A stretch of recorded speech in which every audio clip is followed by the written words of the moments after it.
Nah, setelah kita mempelajari structure dalam bagaimana cara menginterpretasikan kalimat natural language ke kalimat logika gitu ya. Nah, sekarang bagaimana kita membuktikan pernyataan-pernyataan, premis-premis yang ada, yang digunakan dalam logika predikat, dan kita diminta untuk membuktikan kesimpulan. Jadi selain di logika proposisi, menarik kesimpulan juga kita dapat dilakukan di logika predikat. Nah, contohnya seperti ini. Ini adalah salah satu teknik dalam logika predikat, yaitu universal instantiation. Nah, apa itu universal instantiation? Kita lihat, kalau saya punya premis dan punya kesimpulan yang harus dibuktikan, misalkan semua matematikawan adalah ilmuwan, oke, Salwa adalah matematikawan, maka kesimpulannya adalah Salwa adalah ilmuwan. Nah, si universal statement ini, universal instantiation ini, kita bisa mencapai membuktikan kesimpulan di sini dari dua premis yang ada. Nah, sebelum itu si pernyataan natural language ini kita terjemahkan ke dalam logika. Berarti di sini untuk setiap X sesuatu, MX matematikawan, maka dia ilmuwan. Lalu selanjutnya ini Salwa dalam matematika, Salwa di sini sebagai subjek konstan di sini MS. Yang akan kita buktikan adalah Salwa adalah ilmuwan. Nah, kenapa di sini bisa dibuktikan dengan UI atau Universal Instantiation? Nah, UI itu adalah aturan untuk memasukkan subjek konstan apapun, misal S, ke dalam pernyataan quantifier. Jadi ketika kita, ini kan untuk semua X kan, untuk semua X, berarti kita bisa mengambil atau memilih satu di sini dari subjek konstan yang ada di sini, di X ini atau di semua himpunan ini, himpunan yang matematikawan, itu ke dalam pernyataan yang memasukkan subjek konstan. Contohnya seperti ini, 1 UI. Nah, dari sini kita memasukkan dia S gitu, jadi MS maka IS. Jadi Salwa di sini berarti artinya Salwa adalah matematikawan, maka Salwa adalah ilmuwan. Lalu kita akan menggunakan rule of interference gitu ya. Artinya aturan penarikan kesimpulan, baik itu aturan implikasi atau aturan replacement. Nah, di sini berarti 2, 3 modus ponen. Nah, di sini kita dapat IS, berarti sudah dapat Salwa adalah ilmuwan. Gitu ya, paham ya. Jadi universal instantiation ini kalau kita punya pernyataan yang dimulai dengan kata semua yang universal seperti ini, quantifier universal, kita bisa mengganti dengan subjek konstan apapun dari A sampai W apapun ke bawahnya sesuai yang kita butuhkan, karena di sini berlaku untuk semua. Kita ganti dengan universal instantiation. Nah, karena kita kebutuhannya di sini adalah IS, berarti kita ganti dengan S, berarti MS, IS. Nah, sekarang dengan modus ponen kita dapatkan dia jadi IS. Lalu yang kedua namanya universal generalization. Jadi kita kalau tadi menghususkan gitu ya, dari universal kita khususkan ke suatu subjek konstan. Kalau yang ini kita generalisasi, maksudnya seperti apa?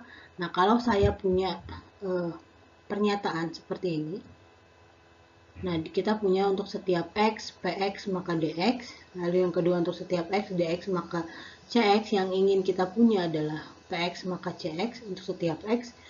Nah, kita bagaimana mengerjakannya? Kalau misalkan ini adalah logika proposisi, mungkin kita bisa lihat ini P maka D, D maka C. Ya udah, kita gunakan silogisme aja kan, hypothetical silogisme HS, kita dapatkan P maka C. Tapi di sini tidak bisa langsung seperti itu karena kita punya quantifier universal di sini.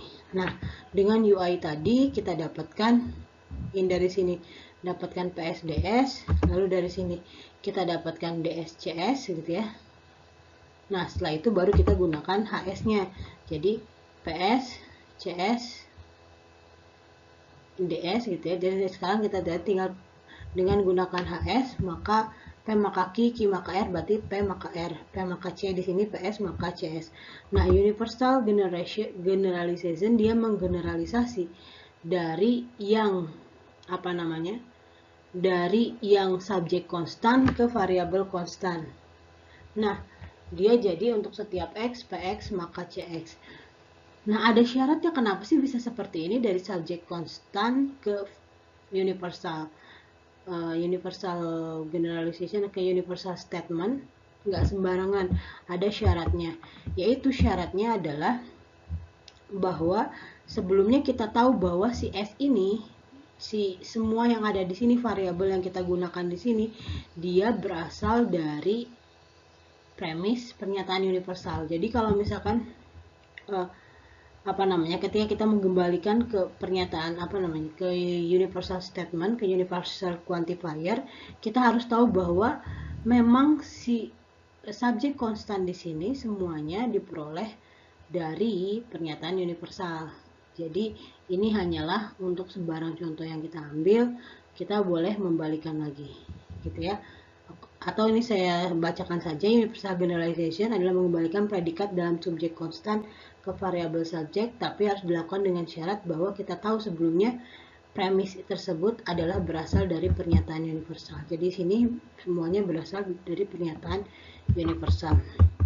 Nah, kalau tadinya tidak berasal dari universal, misalkan seperti ini, PS, CS gitu ya. Nah, kita lalu ini misalkan ketika PSCS tapi si si pernyataan universalnya atau si subjek konstannya berubah dari S tidak ke X lagi. Kalau yang tadi kan dia dari CX ke CS, CS ke CX lagi. Nah, kalau ini dari CS misalkan ke variabel lain CY itu tidak bisa.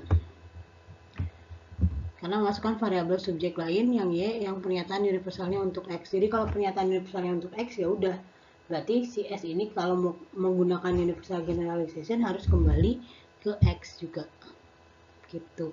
Tidak boleh kembali ke pernyataan universal lain. Lalu selanjutnya adalah existential generalization. Berarti kita menggeneralisasi. Kalau tadi universal generalization dia menggeneralisasi ke dalam pernyataan universal atau ke universal quantifier, berarti di sini menggeneralisasi ke dalam existential quantifier. Contohnya seperti ini. Nah, semua matematikawan adalah ilmuwan, selalu adalah matematikawan. Nah, kesimpulan yang diinginkan adalah setidaknya ada seorang ilmuwan, gitu. Berarti dari sini kita dapat dengan UI dengan ini mx untuk setiap x mx maka ix, di sini dapat ms, di sini terdapat x yang ix gitu ya maunya. Oke. Nah, sekarang dari sini kita dapatkan melalui UI universal instantiation ms maka is, lalu dengan modus ponen dapatkan seperti ini. Nah, karena kita pengen terdapat di sini, maka di sini dibutuhkanlah EG. EG itu dia menggeneralisir dari subjek konstan ke pernyataan quantifier terdapat seorang ilmuwan atau setidaknya ada seorang ilmuwan. Oke, dari sini. Nah, dari sini tidak ada syarat apapun, EG ini tidak ada syarat apapun karena terdapat kan S juga sudah menjamin bahwa terdapat seseorang yang merupakan ilmuwan, gitu ya. Jadi di sini tidak ada syarat apapun untuk mengubah subjek konstan menjadi existential quantifier. Nah, existential generalization ini bahkan bisa bekerja meskipun ada operasi. Jadi premis 2 dan 4 berikut adalah valid dalam EG. Jadi kalau misalkan kita punya operasi di sini dan gitu ya, kita punya FA dan GA. Nah, ini kan subjek konstannya sama, lalu kita ingin ubah ke dalam existential generalization, ya udah tinggal ganti saja A-nya dengan X lalu ditambahkan depannya terdapat. Seperti itu. Nah, boleh juga kalau misalkan kita hanya ingin mengganti satu, kita menggantinya nggak cuma FA dan GA, nggak keduanya, digantinya salah satu aja boleh. FX misalkan di sini tetap GA juga boleh. Lalu selanjutnya ada existential instantation, yaitu apa? Berarti kita apa namanya, seperti tadi universal existential ini adalah kita memilih subjek konstan dari existential quantifier. Contohnya seperti ini, kita punya untuk setiap AX maka CX di sini, lalu kita punya di sini beberapa X, dia adalah AX dan GX, lalu kesimpulannya pengennya seperti ini, beberapa X, GX, dan CX. Nah, berarti karena ini dari apa namanya, dari existential quantifier, dari beberapa di sini, ketika kita ingin mengerucutkan menjadi suatu subjek konstan, lalu kita milih seperti ini, misalkan subjek konstannya adalah D, lalu kita masukkan ke sini, X-nya kita ganti dengan D, dia adalah existential institution. Nah, si apa namanya, existential extension ini memiliki syarat tertentu. Syaratnya seperti apa? Oke, ini kita bahas dulu contoh pengerjaannya. Nah, dari sini berarti dengan existential institution, lalu karena kita ingin dapatkan GX dan CX, berarti ada di sini dan di sini, ya kan? Berarti kita harus dapatkan C-nya. Kita turunkan ini menjadi variabel AD, maka CD gitu kan di sini ya. Terus dengan simplification yang ini agar kita dapatkan CD-nya, berarti yang ini kita hilangkan GD-nya, berarti tinggal AD saja di sini. Lalu dengan modus ponens didapatkan CD di sini. Oke. Lalu di sini dengan komutatif untuk kita mendapatkan GD-nya di sini. GD, lalu kita tambahkan dengan conjunction GD dan CD. Lalu selanjutnya dengan existential generalization kita boleh menambahkan existential quantifier di sini dan mengganti D-nya menjadi X. Nah, syaratnya apa sih existential institution itu? Nah, syaratnya menggunakan existential institution adalah ketika kita sudah mengambil suatu subjek konstan, kita sudah mengambil suatu subjek konstan, contohnya di sini D gitu ya, dari existential quantifier di sini, kita tidak boleh mengambil subjek konstan yang sama. Kita tidak dapat menggunakan subjek konstan yang sama kita tidak bisa menggunakan EI dalam subjek konstan yang sama. Oke, mungkin di sini kurang jelas. Contohnya seperti ini. Misalkan saya punya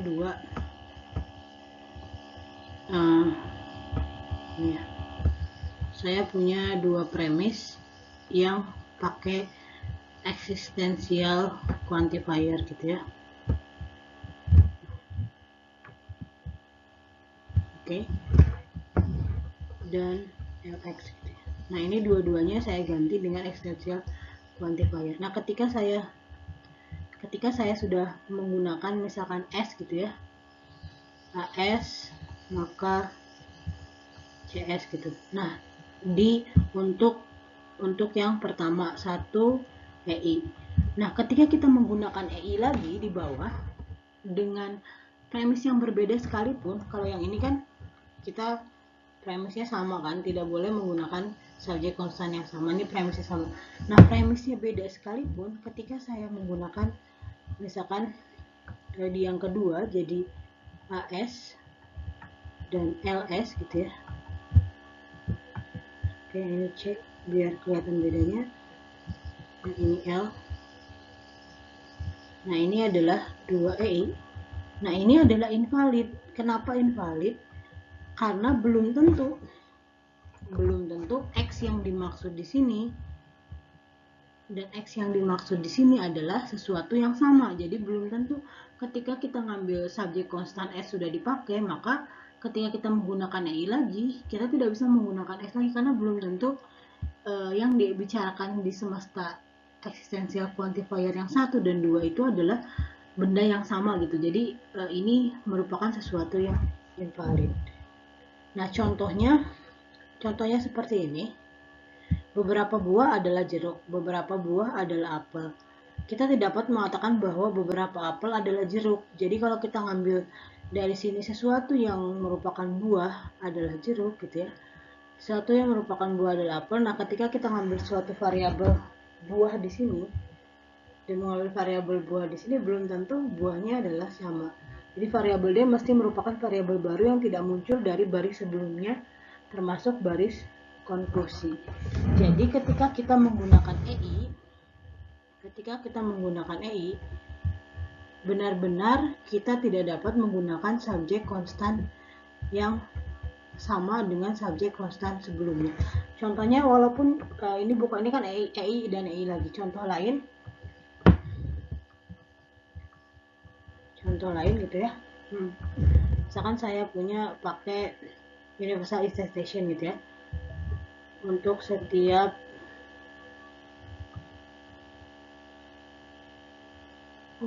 Oke. Sepertinya di sini bukan 2 EI deh. Ini saya salah nulis. Ini harusnya 2 UI. Nah, ini baru make sense nih. Pantesan ada yang aneh. Nah, ketika saya punya untuk setiap X, enggak ya, salah ya. Oke, saya ubah yang ini aja. Saya menggunakan masih yang sama seperti di atas. Ini untuk setiap X, AX, CX. Yang kedua terdapat X, AX, dan X. Nah, misalkan di yang ketiga ini saya menggunakan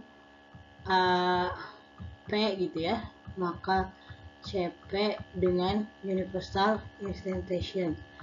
Nah, ketika saya ingin menggunakan EI, menggunakan 2 EI di sini, saya tidak bisa menggunakan variabel P lagi. Variabel P lagi tidak bisa digunakan, walaupun sebenarnya sebelumnya digunakan dalam UI. Jadi subjek konstan itu, pokoknya subjek konstan yang sudah keluar sebelumnya, baik itu digunakan dalam kesimpulan gitu ya, atau dalam konklusi, atau dalam premis, ini tidak dapat digunakan lagi. Jadi ketika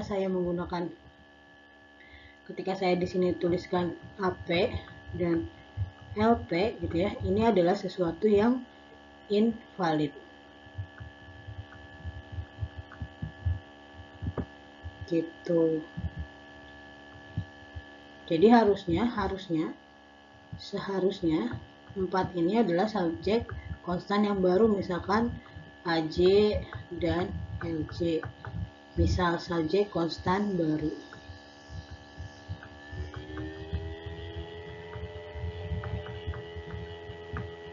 Gitu ya, lumayan paham ya. Ini saya garis bawahi, ini invalid, ini juga invalid, ini juga invalid, karena dia menggunakan subjek konstan yang sudah digunakan sebelumnya.